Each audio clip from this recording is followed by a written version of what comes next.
ابتدا ہے رب ذوالجلال کے بابرکت نام سے جو دلوں کے بید خوب جانتا ہے۔ پروگرام ہے حقیقت گو اور میں ہوں آپ کا میزبان ذوالفقار خان۔ آج بات کریں گے، جب سے ہوش سنبھالا ہے سنتے آ رہے ہیں پاکستان بڑے کرائسس کا شکار ہے۔ پاکستان تاریخ کے انتہائی کڑے دور سے گزر رہا ہے۔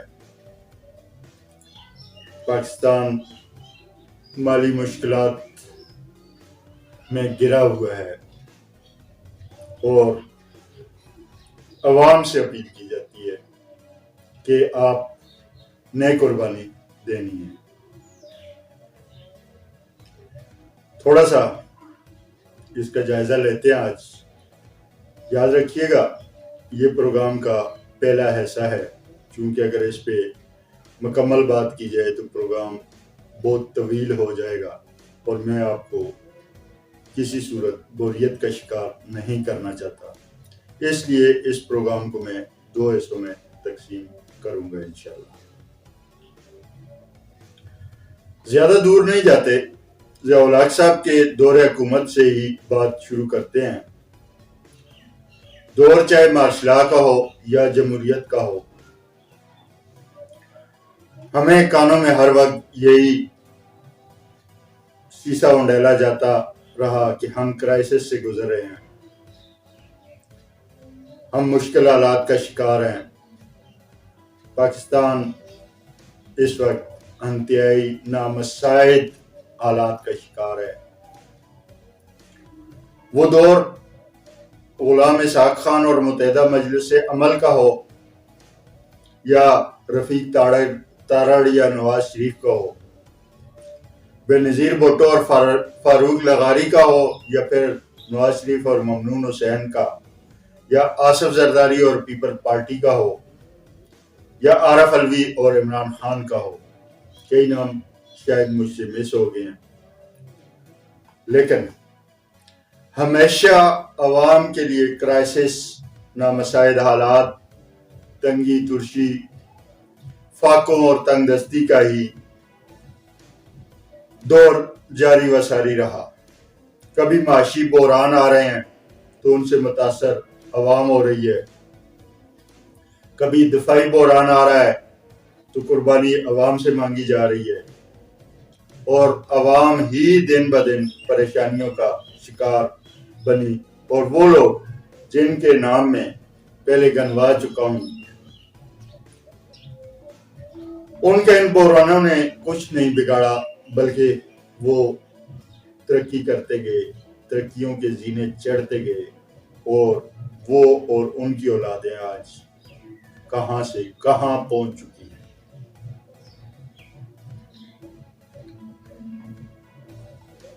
وہ دن دگنی رات چگنی ترقی کرتے گئے۔ جو معمولی بٹی چلایا کرتے تھے وہ سٹیل ملز اور فاؤنڈریز کے مالک بن گئے۔ جو سائیکلوں کے پنکچر لگایا کرتے تھے وہ دبئی، عرب امارات اور لندن میں پلازوں کے مالک بن بیٹھے۔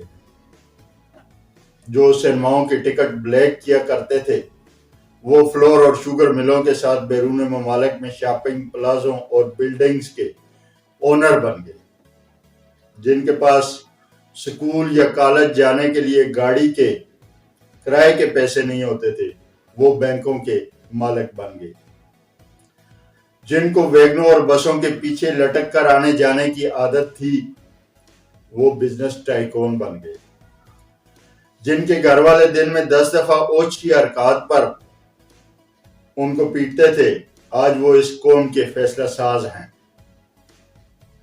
اور عوام 2 وقت کے کھانے سے محروم، عمدہ لباس سے نامانوس، اپنی چھت اور چار دیواری کو ترس رہی ہے،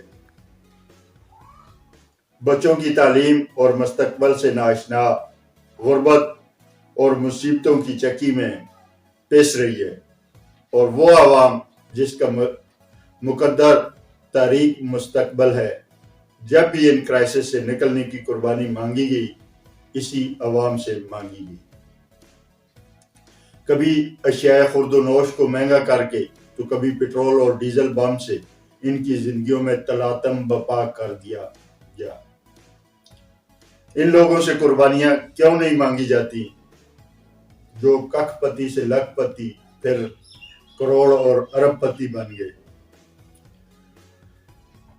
جب تک اس ملک کی عوام جاگتی نہیں اور اپنے حق کے لیے صف بستہ نہیں ہوتی یہ کرائسس اس عوام کے سر پر منڈلاتے رہیں گے. اب سوچنے والی بات یہ ہے کہ وہ لوگ جو ماضی میں کچھ بھی نہیں تھے آج وہ بڑے بڑے عہدوں پہ فائز بھی ہیں، بڑے بڑے پلازوں بلڈنگوں اور بڑے بڑے کاروبار کے مالک بھی ہیں، لیکن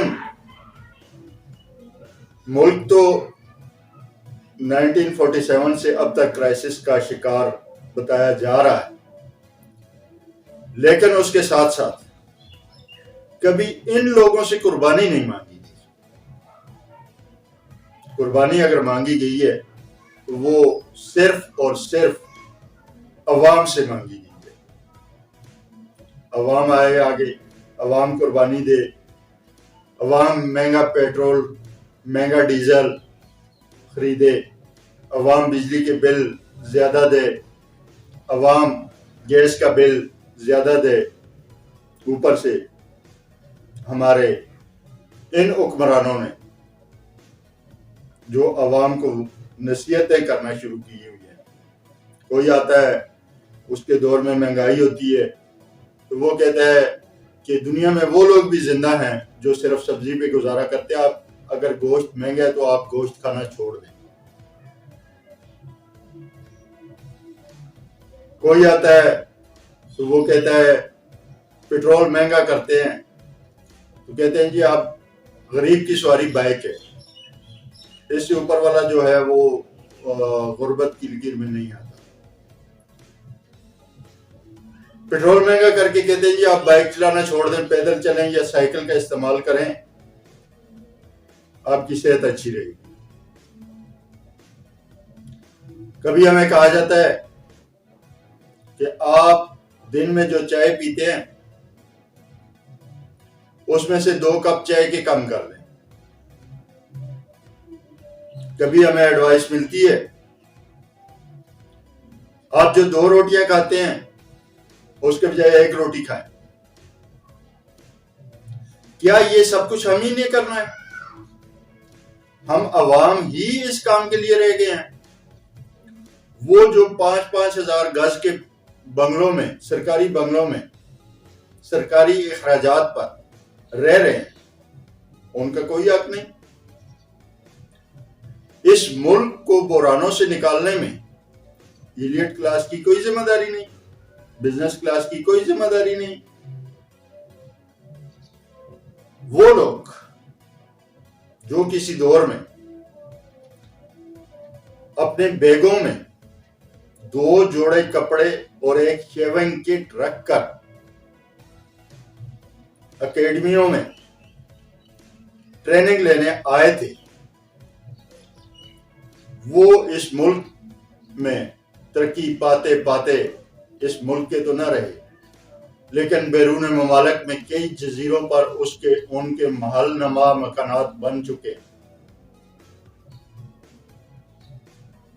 کیا وہ لوگ پاکستان کے مخلص ہیں؟ کیوں؟ ان کو پتہ ہے کہ آج وہ یہاں نوکری کر رہے ہیں، آج یہاں سے وہ کما رہے ہیں، آج یہاں پہ رہ کے وہ ترقیاں حاصل کر رہے ہیں، اپنی اولاد کا مستقبل محفوظ بنا رہے ہیں، لیکن کل کو ان کا جینا مرنا ان جزائر پر بنے ان محلوں میں ہے، اس لیے ان کو پاکستان کے مستقبل سے کوئی غرض نہیں. تو آج کی اس ایپیسوڈ کو یہیں پہ اختتام کرتے ہیں. کچھ مزید حقائق آپ کے سامنے رکھوں گا انشاءاللہ.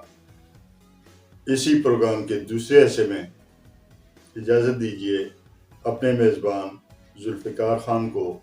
ملتے ہیں ایک اور پروگرام کے ساتھ اور اسی پروگرام کے اگلے حصے کے ساتھ. امید کرتا ہوں کہ اپنی آراء سے کمنٹ سیکشن میں ضرور آگاہ کریں گے. اللہ حافظ.